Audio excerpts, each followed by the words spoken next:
В республике подвели итоги еще одного проекта, который был реализован по инициативному бюджетированию. Называется он «Лучшие годы еще впереди». Его героями стали участники университета 55+, а придумала сам проект молодежь. Елена Обуховская расскажет.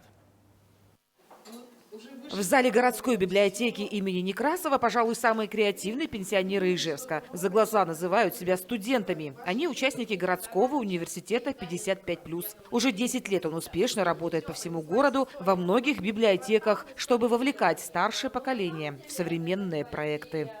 Это настолько замечательный проект, который раскрывает тебя, дает массу возможностей, путешествий, фотографий, интернет. Раньше я могла включить и выключить, вкл и выкл. Дети говорили: учись, я пошла учиться. А этот фотокаталог «Лучшие дни впереди» как подарок самым активным студентам на десятилетие университета. В роли модели здесь самые активные бабушки и дедушки, каждый на стиле и со своей историей.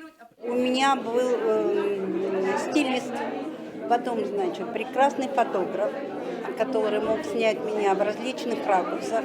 Я даже не знала, что у меня может быть такая обаятельная улыбка, что я могу, допустим, чувствовать себя очень раскованно. У нас были курсы, молодежь учила пенсионеров фотографировать, позировать для фотографий и писать эссе. То есть приходил фотограф профессиональный и учил людей. Сначала у нас были теоретические занятия, мы узнавали камеру, что это такое, как этим работать. Потом у нас были практические занятия, мы выходили и уже фотографировали.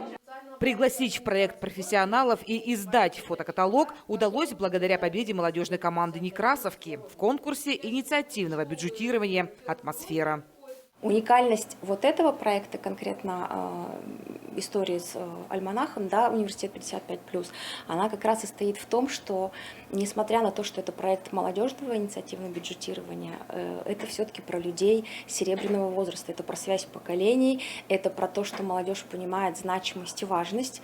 Всего за 4 года по атмосфере активная ижевская молодежь реализовала под 100 проектов. Из них 36 на сумму более 14 миллионов рублей в этом году. Елена Обуховская, Андрей Бусыгин. Новости.